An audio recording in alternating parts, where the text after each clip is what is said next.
Cuando se empezó a estudiar el metabolismo de las células, se vio que el ATP tenía un papel central como moneda energética dentro de ella, y se vio que había reacciones que servían para formar ATP.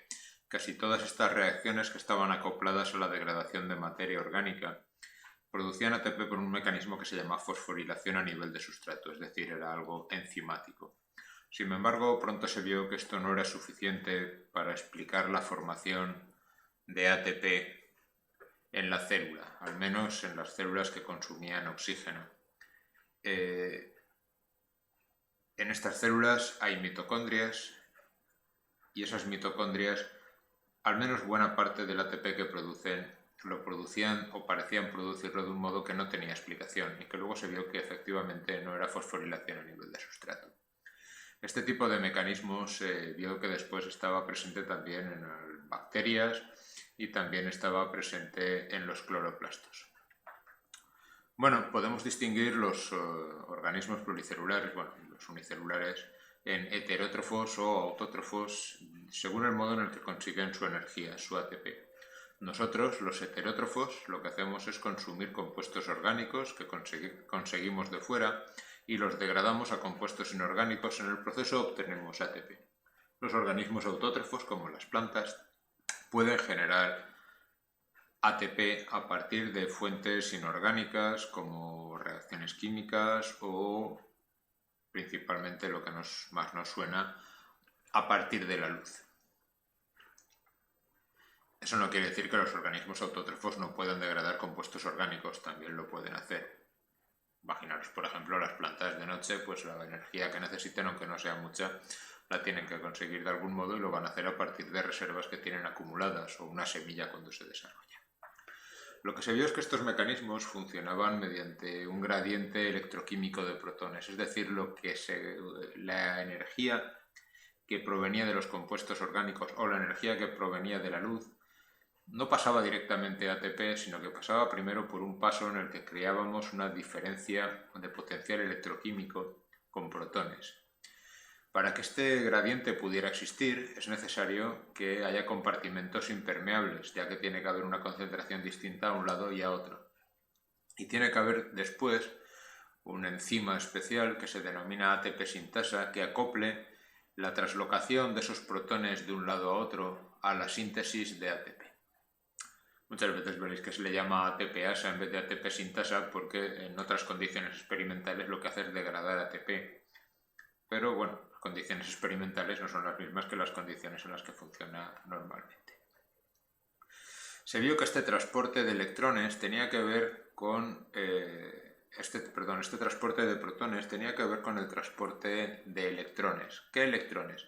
Bueno, cuando cogemos la materia orgánica que está muy reducida y la degradamos a materia inorgánica, aunque solemos olvidarnos de ellos, hay que hacer algo con los electrones en exceso que se generan. A alguien hay que colocárselos. De alguna manera estamos quemando la materia orgánica y habrá que llevarlo hasta el oxígeno probablemente. Esos electrones hay que transportarlos y ese transporte se puede acoplar al bombeo de protones. Pero el bombeo de protones se puede hacer de otras maneras además o con otras fuentes. En fin, como fuentes de energía tenemos los alimentos, la luz, oxidaciones químicas como os comentaba, y hay que decir que el gradiente de protones en sí mismo es una riqueza para la célula que lo posee. No solo se utiliza para sintetizar ATP, sino que también puede utilizarse en transporte, tanto en simportes como en antiportes. Todo tipo de transporte generalmente está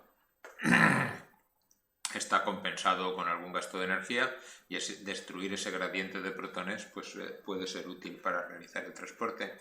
Y en el caso de las bacterias, algo interesante es que el flagelo bacteriano también utiliza este mecanismo de transporte de protones. Si os fijáis en el flagelo bacteriano se parece bastante a una ATP sintasa. Realmente es similar, pero tiene acoplado un filamento a uno de sus extremos. Cuando gira, la ATP sintasa produce ATP. Cuando gira esta, lo que hace es mover el flagelo. El flagelo bacteriano, por lo tanto, no tiene nada que ver con el flagelo de los eucariotas.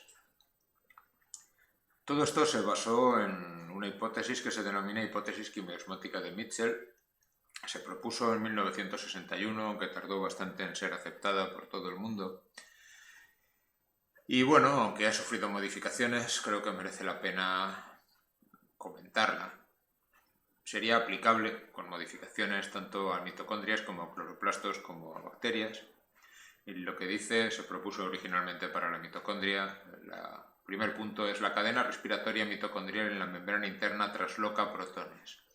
Los protones salen fuera de la matriz cuando los electrones pasan.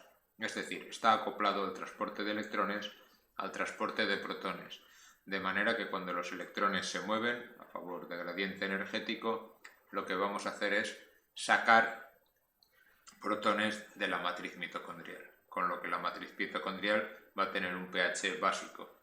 El citoplasma prácticamente no se va a alterar porque es muchísimo más grande, no va a alterar su pH. Punto 2. La ATP sintasa de la mitocondria es reversible y trasloca protones de la membrana interna en sentido contrario a la cadena de transporte electrónico, utilizando el gradiente de potencial para formar ATP. Es decir, las ATP sintasa, que normalmente se ha visto que degradaban ATP, en realidad podían funcionar al revés, fabricando ATP, y lo que harían en ese caso es dejar pasar los protones que se habían sido sacados en el paso 1. 3. La membrana interna mitocondrial posee una serie de transportadores que permiten la entrada y salida de metabolitos esenciales y algunos iones inorgánicos. Bueno, para que funcione este mecanismo, la membrana tiene que ser impermeable a los protones, pero claro, hay cosas que tienen que entrar y salir de la mitocondria. Por poner un caso, el ATP se forma dentro de la mitocondria. ¿Cómo sale? Pues va a ser necesario que existan proteínas especiales que permitan estos transportes, a pesar de que no permitan que se rompa el gradiente de protones. Y el punto 4, la membrana interna mitocondrial es impermeable a protones, aniones OH y en general a otros iones. Bueno, esto quiere decir que si la membrana es impermeable a iones y a protones, por supuesto, los protones van a tener un gradiente tanto de potencial de concentración como de potencial eléctrico por diferencia de cargas. Y eso es lo que les va a dar energía que puede ser utilizado por este mecanismo. Este punto no es, por ejemplo, exportable totalmente a los cloroplastos. En los cloroplastos, aunque la membrana del cloroplasto del tilacoide es impermeable a protones, no es impermeable a otros iones. Ahí el gradiente sería químico y no sería electroquímico. Pero bueno, en esencia, la hipótesis es exportable no solo a las bacterias, sino también a los plastos con ligeras modificaciones. Y esta es más o menos la visión con modificaciones, ya os digo, que sigue siendo válida hoy en día.